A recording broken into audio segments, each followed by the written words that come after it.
Buenos días mis hermanos, ya comenzando un día sábado 22 de abril, sábado donde ya muchos están descansando en su hogar de una semana ardua de trabajo, así que el Señor les bendiga. Hoy voy a entregarles un trozo de la palabra del Señor, que sea de edificación para nuestras vidas.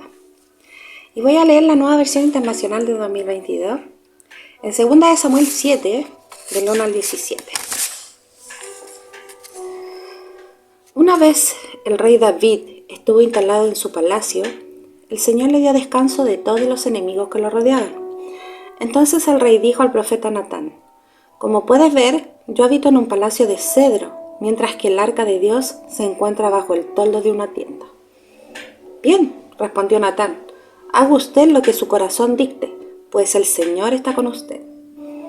Pero aquella misma noche la palabra del Señor vino a Natán y le dijo: «Ve y dile a mi siervo David que así dice el Señor: ¿serás tú acaso quien me construya una casa para que yo la habite? Desde el día en que liberé a los israelitas de Egipto y hasta el día de hoy, no he habitado en casa alguna, sino que he andado de acá para allá, en una tienda a manera de santuario. Todo el tiempo que anduve con los israelitas, ¿acaso le reclamé a alguno de los gobernantes a los que le ordené pastorear a mi pueblo Israel el no haberme construido una casa de cedro? Pues bien, dile a mi siervo David que así dice el Señor de los ejércitos: yo te saqué del redil para que, en vez de cuidar ovejas, gobernaras a mi pueblo Israel. Yo he estado contigo por donde quiera que has ido y he aniquilado a todos tus enemigos, y ahora voy a hacerte tan famoso como los más grandes de la tierra. También voy a designar un lugar para mi pueblo Israel, y allí los plantaré para que puedan vivir sin sobresaltos. Sus malvados enemigos no volverán a oprimirlos porque, como lo han hecho desde el principio, desde el día en que nombré líderes sobre mi pueblo Israel. Y a ti te daré descanso de todos tus enemigos, pero ahora el Señor te hace saber que será Él quien te construya una casa. Cuando tu vida llegue a su fin y vayas a descansar entre tus antepasados, yo pondré en el trono a uno de tus propios descendientes y afirmaré tu reino. Será él quien construya una casa en honor de mi nombre, y yo afirmaré el trono de su reino para siempre. Yo seré su padre, y él será mi hijo. Así que, cuando haga lo malo, lo castigaré con vara y azotes como lo haría un padre. Sin embargo, no le negaré mi amor, como se lo negué a Saúl, a quien abandoné por abrirte paso. Tu casa y tu reino durarán para siempre delante de mí. Tu trono quedará establecido para siempre». Natán comunicó todo esto a David, tal como le había recibido por revelación. Bueno, mis hermanos, aquí David le dijo claramente a Natán que quería construir un templo para reemplazar el tabernáculo. Tabernáculo que Dios le ordenó a Moisés construir con ciertos patrones que ya conocemos en Éxodo 25, y que se adaptaba perfectamente al pueblo de Israel, ya que ellos se movían constantemente. Pero Israel ya se encontraba seguro en su tierra y el arca del pacto también ya estaba en Jerusalén. Y David pensaba en construir algo permanente. Dios nunca le pidió construir algo para reemplazarlo, sino que nació del corazón de David. Él estaba lleno de gratitud por lo que el Señor hizo con su pueblo, pero también preocupado por la gloria de Dios, que lo llevó a pensar en esto. Natán le dijo: haga usted lo que su corazón le dicte porque el Señor está contigo. Natán ya le había dado una respuesta a criterio humano, pero esa noche escuchó la voz del Señor y fue donde David. Es importante que siempre pongamos la voluntad del Señor por sobre nuestros deseos. La voluntad divina es perfecta y Natán lo deja demostrado al poner primeramente la voz del Señor y hablarle a David con sabiduría. Y el Señor le dice: ¿serás tú acaso quien me construye una casa para que yo habite?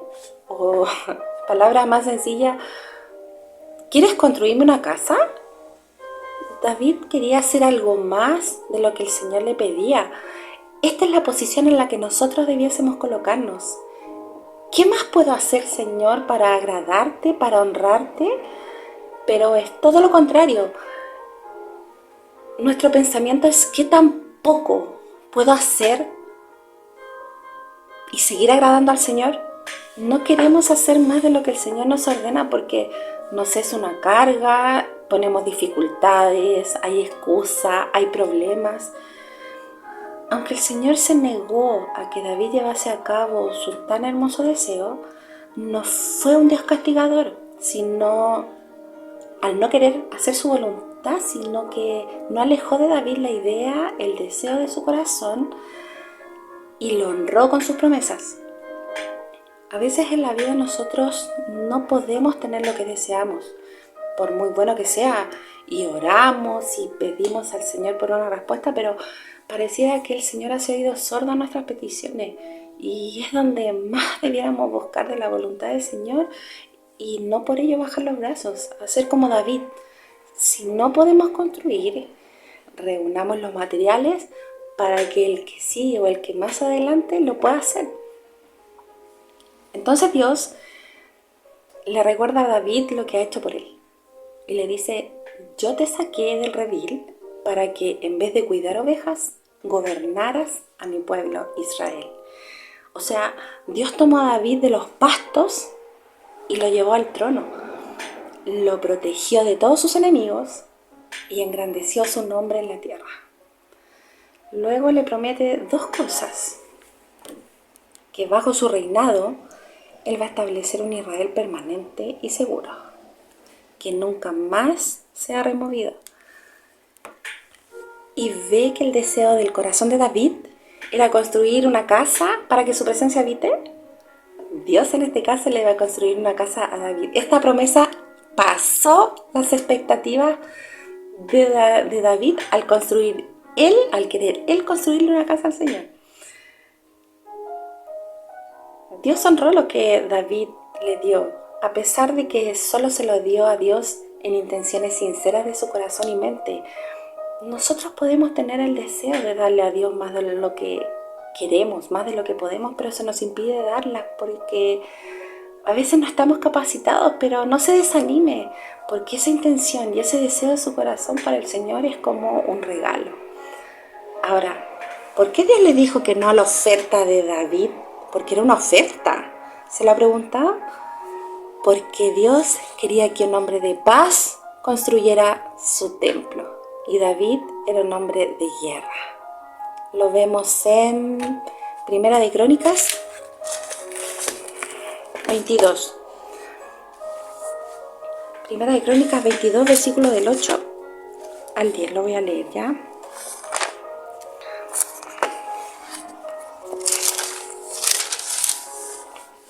Y dice: Más vino a mí palabra de Jehová diciendo: Tú has derramado mucha sangre y has hecho grandes guerras. No edificarás casa a mi nombre, porque has derramado mucha sangre en la tierra delante de mí. He aquí te nacerá un hijo, el cual será varón de paz, porque yo le daré paz de todos sus enemigos en derredor. Por tanto, su nombre será Salomón.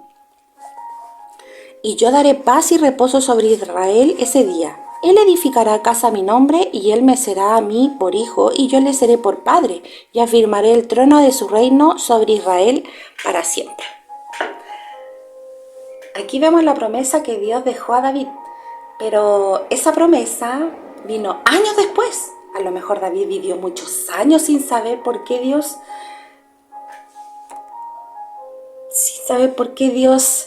no le dijo en el momento, pero la voluntad de Dios es buena, es agradable y es perfecta. Porque si Dios le hubiera dicho a David por qué fue rechazada su petición, hubiera sido lastimado y no hubiera vivido en paz, en paciencia o esperando por aquella promesa. Aunque David no construiría un templo para Dios, un descendiente lo haría por él. La familia de David reinó por Israel por más de 4 siglos, y este descendiente de David disfrutaría de una relación especial con Dios. Como un padre trata a un hijo. Es decir, si él peca, Dios no lo va a rechazar, lo castigará, pero no lo rechazará. Dios le promete a David que el reinado de su dinastía, de su descendencia, durará por toda la eternidad. Este es Salomón, hijo de David, el sucesor de su trono. Las misericordias del Señor nunca se apartaron de Salomón a pesar de sus pecados. Es más, hubo un cumplimiento aún mayor de estas promesas que se cumplieron en su totalidad con Jesucristo. Como Jesús reina y seguirá reinando en el trono de David para siempre. Las misericordias del Padre nunca se apartaron de Jesús, incluso cuando fue hecho pecador por nosotros. Y Jesús está construyéndole al Padre una magnífica casa. ¿Cómo? En el sentido de que nosotros somos su templo. Mire, vamos a leer 1 Corintios 3, del versículo 16 y 17. ¿No sabéis que sois templo de Dios y que el Espíritu de Dios mora en vosotros? Si alguno destruyere el templo de Dios, Dios le destruirá a él, porque el templo de Dios, el cual sois vosotros, santo es. Y que la iglesia es la nueva casa de Dios. También lo vamos a ver lo tengo listo acá, en 1 de Pedro, capítulo 2, versículo 5, donde nos dice: vosotros también, como piedras vivas, sed edificados como casa espiritual y sacerdocio santo, para ofrecer sacrificios espirituales aceptables a Dios por medio de Jesucristo. Entonces, hermanos, debemos no desanimarnos y esperar por las promesas del Señor. Esperar por las promesas que Él tiene para nosotros. Amén. Espero esta palabra le haya edificado y vamos a orar al Señor. Papito amado, vamos a tu presencia primero dándote gracias, Señor, por tu perfecta voluntad en nuestras vidas, en la vida de mi familia, Señor, en mis hijos. Que si hasta aquí hemos llegado, Señor, es solo por tu gracia. Creemos que todo lo que hasta hoy hemos vivido es porque vamos encaminados a un propósito mayor en tu voluntad. Ayúdanos, Señor, a buscar de ti cada día, que nuestro espíritu anhele el sentir de tu presencia a diario, que se inquiete por buscarte día y noche. No queremos perder la comunión contigo, porque sabemos que sin ti no somos nada y que solo tú, que solo en ti somos perfeccionados, somos nuevamente moldeados por tu palabra de sabiduría. Papito amado, queremos alcanzar esa madurez espiritual para comprender aquellos misterios y promesas que tienes para nosotros, que a ojo y oído humano no son entendidas, pero que podremos vivir si nos disponemos a ti. Gracias, Señor, por esta palabra que nos exhorta y nos edifica en esta mañana. A ti damos toda honra, toda gloria y bendecimos tu nombre.